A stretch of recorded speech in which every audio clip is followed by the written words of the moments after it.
a arte imita a vida, Pedro Duran? E por que essa pergunta? Vamos falar sobre o conclave, que vai acontecer depois da finalização dos ritos fúnebres, dessa despedida ao Papa Francisco. O conclave será aquela reunião, assembleia de cardeais para escolher o próximo Papa. E por que essa pergunta? Recentemente, um filme que ganhou Oscar fez muito sucesso, trouxe exatamente esse tema. O nome do filme é Conclave, ganhador de Oscar, reforço aqui, e que traz justamente o que seriam os bastidores da escolha de um pontífice.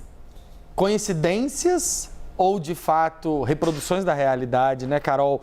Que dúvida! A gente tem um trechinho do trailer do Conclave, podemos jogar até em tela cheia para a gente poder mostrar para as pessoas esse filme que ganhou o Oscar de melhor roteiro adaptado. O Conclave é um filme que conta a história da sucessão de um Papa que também morre no filme. E aí vocês veem que logo aparece no filme, no começo do filme, aquele momento que o quarto do Papa é lacrado, né? E alguns desses cardeais que a gente vai trazer aqui.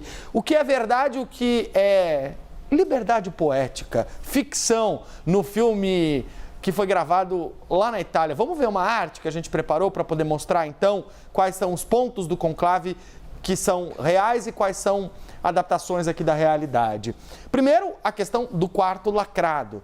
Quem viu essas imagens imagina que a gravação do Vaticano foi basicamente pegar as imagens do filme e reproduzir. A gente até separou algumas dessas imagens que mostram o quarto lacrado, quando o Papa Francisco morre, o quarto que é o quarto papal tem essa fita que é passada pela porta e aí eles colocam uma cera, aí o Kevin Farrell, que é o camerlengo, acompanhando essa cerimônia com o laço e com a cera. Então, de fato, o quarto é lacrado, de fato é exatamente da mesma forma que aparece no filme. Essas imagens não são do filme, são do Vaticano, mas poderiam muito bem estar no roteiro de Conclave. Os rituais também são muito semelhantes. A fumaça branca, a fumaça preta, os votos secretos, a forma como eles rezam antes de fazer e depois de fazer as orações também são iguais. A participação das freiras, que todo mundo sabe que existe no conclave ou filme, ela não é exatamente dessa forma na vida real. As freiras, elas têm uma participação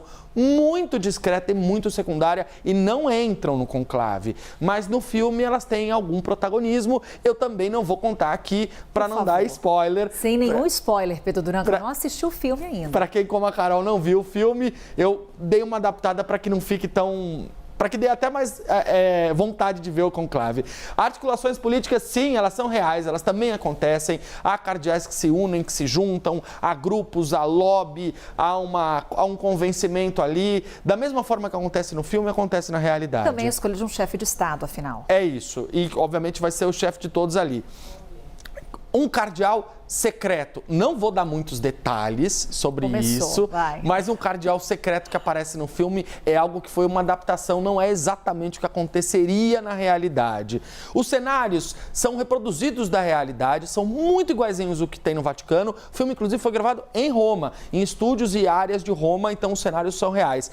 O cardeal excluído, essa é a semelhança impressionante, porque teve um cardeal excluído no filme, tem um debate sobre será que ele participa ou não do conclave, eu não vou contar. E na vida real tem um cardeal que está tentando entrar no conclave, forçando a porta da Basílica de São Pedro. E os atentados que aparecem no trailer, por isso eu coloquei aí, não são reais, não há registros desses atentados. A gente, para terminar, separou aqui alguns personagens, eu vou passar rapidamente por eles, que... vida real versus o filme Conclave. Vamos ver então as imagens desses personagens? Olha aí. Primeiro, o camerlengo, que é o Kevin Farrell e o cardeal Tremblay do filme, interpretado por John Lithgow, mas que também pode ser comparado com o cardeal Becquil, porque é deste cardeal que a gente fala sobre a questão da exclusão, o cardeal que tenta lá entrar no conclave. O próximo é o cardeal decano, que é, na igreja, o Giovanni Battista Re, que é o cardeal de 91 anos, mas ele não deve ser o condutor do conclave, muito embora tenha participado participado do último conclave por conta da alta idade, da idade avançada. E aí aqui você tem o Lawrence, que é o ator principal do filme, que é o cardeal que conduz o conclave. O próximo é esse sim deve conduzir o conclave, que é o Pietro Parolin, na substituição do Giovanni Battista Re.